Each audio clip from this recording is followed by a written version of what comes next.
It's August 4th, 2012. Here we are at an anti-heroin rally in Washington, Missouri, where many people's lives have been devastated by this heroin epidemic, and we're here to let them tell their story.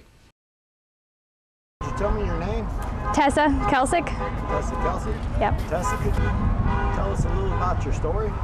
Well, like, my whole life, my brother's kind of been like the rebel, and he, like, when he was younger, he kind of started getting like drugs and weed, and like as it got on, he ended up getting into heroin, and like it really messed up our whole family. Not like, it just didn't affect him, like we were all shattered by it. And like, he's gone to jail, he's been in and out, and he's been in prison for a year and a half now.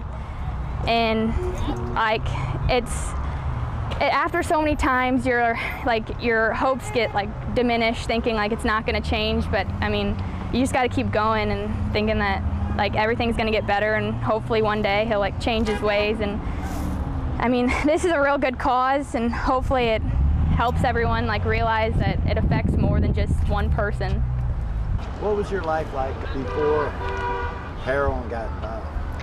I mean, we were all happy and stuff, and like we didn't really, I mean, every family has their problems, but like, I mean, it was good. Like, as heroin got into it, like, we all started to fight more, and we'd all like take sides, and like one of us would be like, it's wrong and we shouldn't baby him about it. But like my mom, since it's her baby boy, like she always thought like, I kind of need to be there for you, and I need to help you out. And but like, we're all like, sometimes you just need tough love, but like it just doesn't work out that way sometimes. Can you tell me about some of the things that happened? Oh yeah, like some nights, like it got scary sometimes. Like, I remember one night my brother told me not to answer the door because he was afraid people were looking for him, and he had a shotgun loaded, and that was really scary. I got freaked out. And I mean, the cops have got involved so many times, and there's been arguments that have probably the whole neighborhood have heard before with all this, and it's been rough. Do you know how he got involved? No, I mean, I know his dad was involved with it, and he's still battling with it. He just got like hospitalized for it, and then he got out, and I think he had pretty bad damage with it, but I don't know how he actually got involved. Once he started doing heroin, can you tell me what that was like?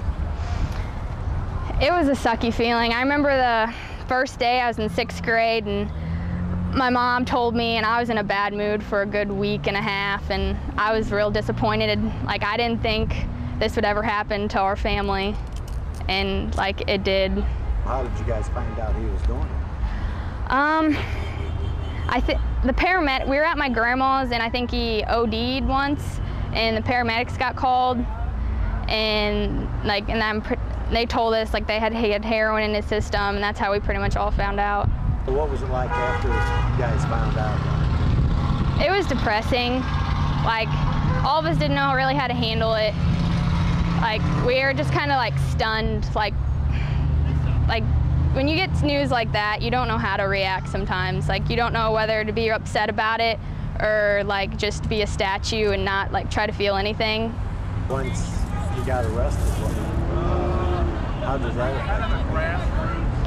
Like, it all gave us a lesson, kind of. Like, it showed us an example of what drugs can do and how not to do it, and like just try to stay away from it all if possible. How did his behaviors change after he started doing it? He was more like antsy, and like he was always moody, and like you could tell if he was on drugs by his eyes, and like you can tell it affected him. Did he act the same towards the family? No, like some of the family treated him differently, so he had some hatred for some people, or like it wasn't the same. Well, did he separate himself after? I mean, my mom always tried to stay close to him, and my sister, but I mean, he really didn't separate himself from the whole family. I mean, some people he did, but not everyone. Well, he acted like it was normal. Yeah. He thought it was perfectly normal. but the rest of us didn't think so. Do you have a message you'd like to share? I'd like people to know that, I mean, this is a big deal. It's not something anyone should have to deal with. I mean, it's rough on not only the person that does it, but the entire family. And, I mean, it's upsetting, and I don't want any lives to be taken from this. Well, he's supposed to get out of jail soon? Yeah, in a couple weeks, I believe. And he wants to get involved with everything, and he wants to stay clean, and hopefully he can. What's your concerns about once he gets out of jail? I'm afraid like a couple weeks he'll be fine, and then the next couple weeks I'm afraid like he's gonna go back to it and not care what we all think and think it's okay to do it when it's not. Do you think he's gonna get back involved with these people once he comes back out? I really hope not, but I mean there's really no telling. Does his friends do it? I think some of the people he hang out with does, and I know his girlfriend sometimes does it, and that's not right. So